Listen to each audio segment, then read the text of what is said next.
An incarcerated individual at Clark County Detention Center, Las Vegas, Nevada.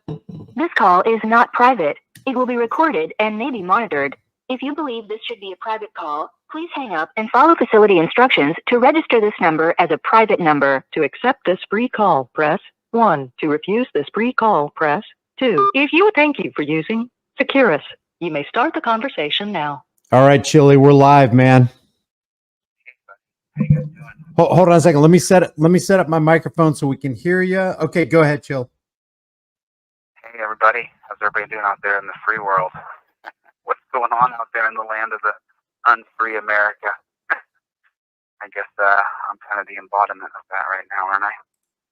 So thanks, Brian, for setting this up. And before we get going, I wanted to give a deep and warm thanks to my friend Brian, who, without him, I wouldn't have a voice and I wouldn't have an outlet. And he's done such an amazing job of fundraising, and y'all have put in your hard-earned money, and I just want to say thank you, and I won't stop. And I want to say thank you to Brian specifically for doing what he's done. And there's so many other people who have been helping me behind the scenes that I'm not going to say their names out loud, but thank you to all of you.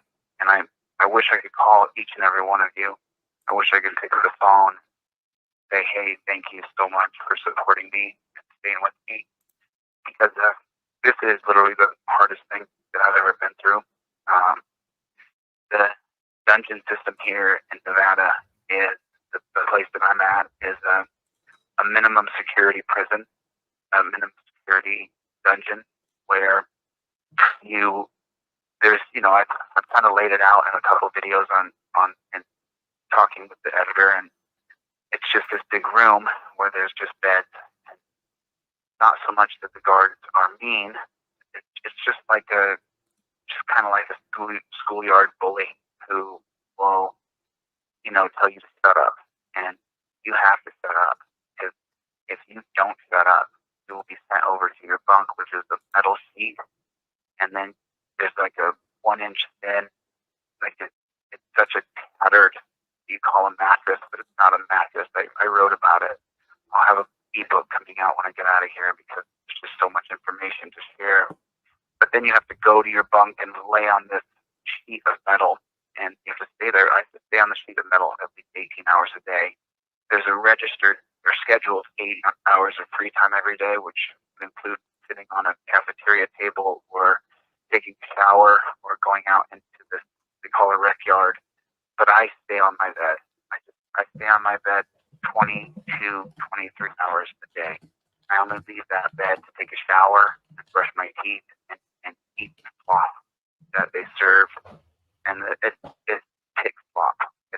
It's the lowest form of food you could possibly put into a human being. It literally, they give you bologna, a little slab of bologna some days, and then in the morning they'll give you you wake up 3 o'clock in the morning, you're done with breakfast by 4 at the latest. That's the breakfast is late. Breakfast consists of a glob of peanut butter, cornflakes, and a packet of jelly and 2 pieces of white bread.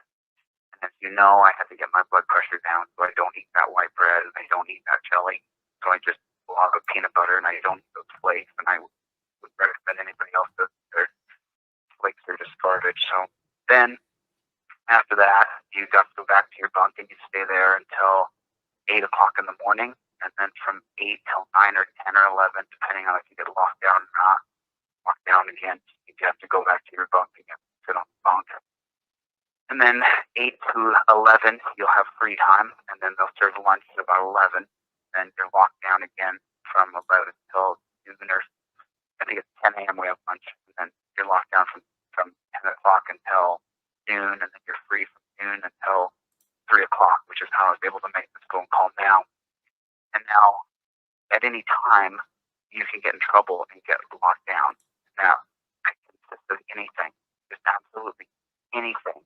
For example, there's 4 aisles here. If you walk down an aisle that your bunk is not on, you'll be locked down for 24 hours. That's where you cannot leave your bunk for 24 hours. And then there's a lot of personalities in here. So someone might say you're looking at them. It's the most ridiculous. So then you're free till 3, or supposed to be free. I can be on the phone, the cafeteria table, or on my bunk. That's free time, or in the shower. And so then I'll be locked down again in exactly 1 hour, if not sooner. And then I'll be back on my bunk from 3 until 7 o'clock. So dinner at 7 o'clock, and then you're free again from 8 p.m. until 11 p.m. or 7 p.m. until 10 p.m. That's what my days are like. That's kind of what I'm living day in and day out. So for the past 3 or 4 days, I've just been downloading to the editor how I think and what I think, just sharing with you guys my thought processes and how I see the world and how I see the world. And now, more than ever, these petty squabbles between people who are on the side of transparency and liberty, they must be squashed. We must unite at some way, some level. Egos have to drop, and friendships and alliances must be formed, or we will be divided, conquered. And I will be appealing this obstruction conviction and the resisting conviction, because if I don't, the next time they arrest me, then they'll try to put me in jail for a very long time.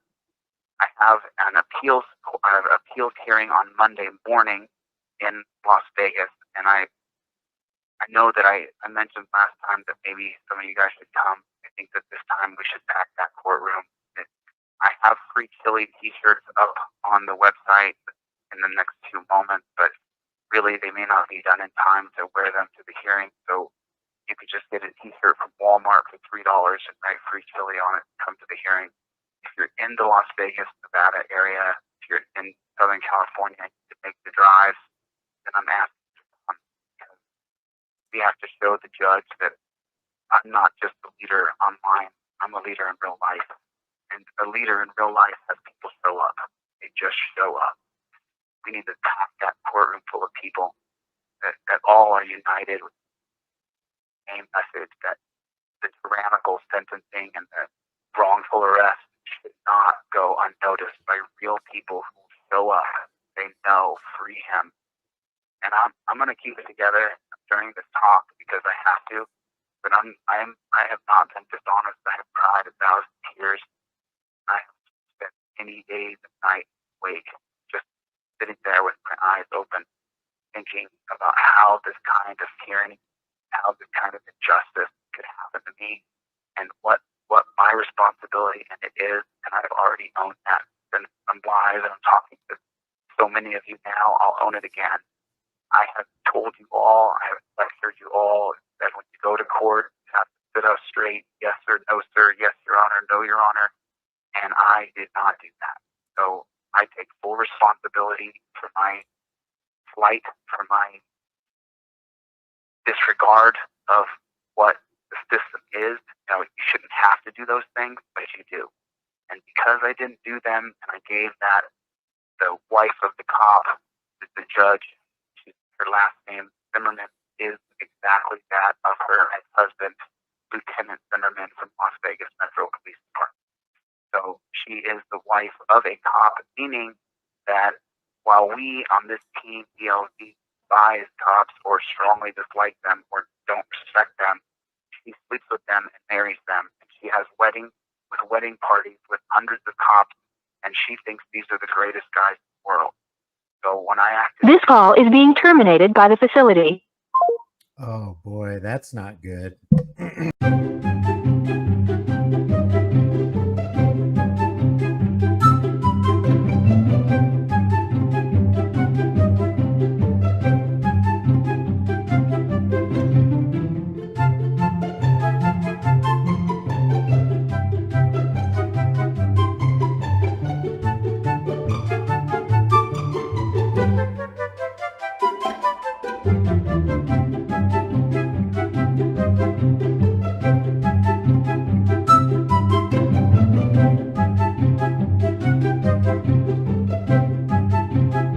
And there was much rejoicing.